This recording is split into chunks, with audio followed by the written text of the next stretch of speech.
देखिए, प्रधानमंत्री ने जो हैदराबाद का बड़ा फेमस भाषण के तौर पर हम बोलेंगे उसको, हैदराबाद का भाषण में जो बात कही है वो इस चुनाव जो प्रदेशों में चुनाव हुए उसके 6 दिन के बाद प्रधानमंत्री ने अपने हैदराबाद के भाषण में ये कह दिया सब बातों को।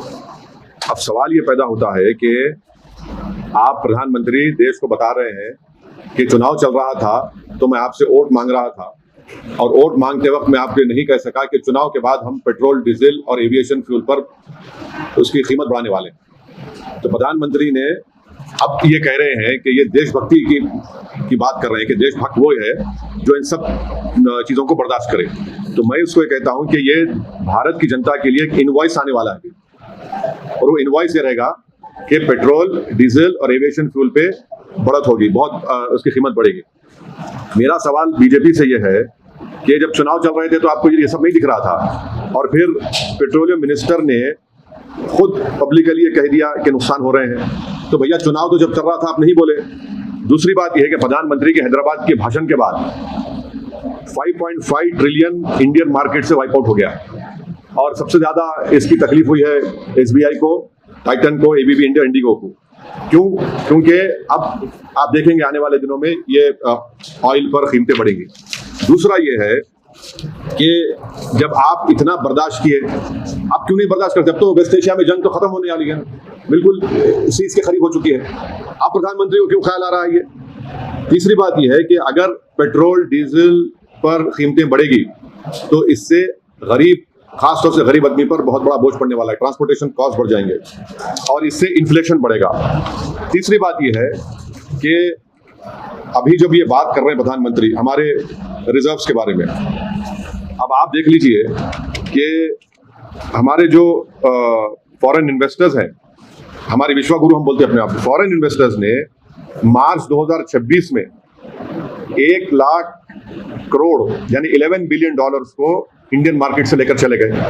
अब ये पैसा इसलिए निकाल रहे हैं कि ये भारत से मोहब्बत करते हैं, ये इसलिए निकाल रहे हैं कि मोदी गवर्नमेंट इस बात को मानने को तैयार नहीं है कि हमारी माइक्रो इकोनॉमिक्स ब्लीड हो रही है। और उसी में आप देख लीजिए कि ये विश्वगुरु की इकोनॉमी नहीं है, ये इकोनॉमी जो है वर्स्ट परफॉर्मिंग करेंसी है इमर्जिंग मार्केट्स में। हमारी इमर्जिंग मार्केट्स 2026 में हमारी वर्स्ट परफॉर्मिंग करेंसी है, और हमने $38 बिलियन ऑफ रिजर्व हमने 90 दिन में उसको इस्तेमाल किया है। तो इसी वजह से एक अंग्रेजी की कहावत है इकोनॉमिक्स लैंग्वेज में कि the foreign investors are voting with their feet to the tune of 11 billion in 1 month. माने ये लोग जो है 1 लाख करोड़, उसको आप कन्वर्ट करेंगे रुपीस से डॉलर में तो 11 बिलियन उन्होंने ये किया। ये ईरान वॉर ने नहीं किया, ये ईरान अमेरिका की वॉर ने इसको एक्सपोज कर दिया है।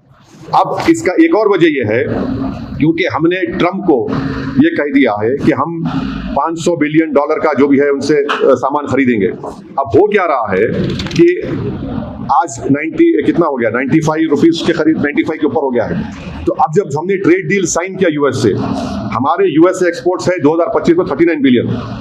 अब क्योंकि अब 261 बिलियन नेक्स्ट 5 इयर्स में करना है। बादशाह सलामत को हमने, जो ट्रम्प आजकल अपने आप को शाहजहां, जहांगीर बने हुए हैं, तो ये 239 बिलियन का गैप इस डील में है। तो इसीलिए अब हमको ट्रम्प को खुश करने के लिए खरीदना है।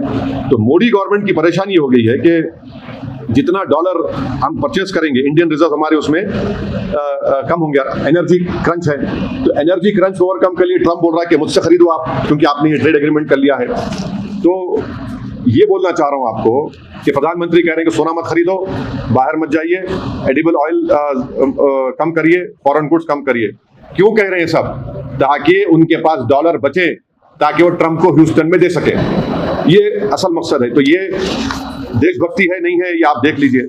अब एक और बात आ जाइए गोल्ड पैराडॉक्स के ऊपर। हमारे पास जो गोल्ड है, मार्च 2026 में RBI के पास 77% of total gold reserve domestically था, जो 23 में 38% था, वो बढ़ के अब 77% हो गया।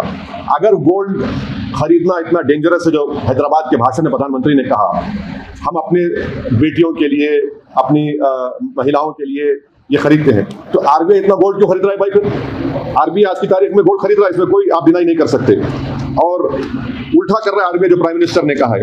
और ये है तो सेफ आंसर प्लेन है। आंसर प्लेन क्या है कि बीजेपी चाहती है कि स्टेट के पास गोल्ड रहे और डॉलर दिया जाए ट्रम्प के लिए। तो इसी वजह से आप देख रहे हैं कि 1991 में हमने 47 टन गोल्ड लंदन से उठाया, बैलेंस ऑफ पेमेंट क्राइसिस हुआ था। अब 2026 में यही भारत एयरलिफ्ट कर रहा है गोल्ड को लंदन से, और अब ये सवाल भारत की जनता को तय करना है कि 691 बिलियन के रोबस्ट रिजर्व्स हमारे पास हैं, और हम एक बुलियन होम लाइक कंट्री इतना है, तो हमको ट्रबल क्यों हो रही है सर? तो ये अचानक नतीजे आने के बाद प्रधानमंत्री का ये कहना ये बड़ा ही चौंकाने वाला है। और एक बात मैं आपसे कहना चाह रहा हूं कि देश की ये बीजेपी की सरकार इस देश को छुपा रही है असल एक हालात और इकोनॉमी के बारे में। आप देखिए कि हम 104 ton gold Bank of England से और बैंक ऑफ इंटरनेशनल सेटलमेंट से सेकेंड हाफ ऑफ 2025 में हमने उनसे ट्रांसफर किया है। तो ये चीजें हैं, अब देश को तकलीफ उठाने का वक्त आ चुका है, देश की जनता को, और उसको प्रधानमंत्री देशभक्ति से जोड़ दे रहे हैं। ये कैसा होगा? चुनाव जब चल रहे थे तो आप सीना तान कर बोल रहे थे, आपने एक्साइज ड्यूटी को भी आपने कट कर दिया, आप चुनाव हो गए, तो अब ये सब बोझ देश की जनता पे आज होने जा रहे हैं।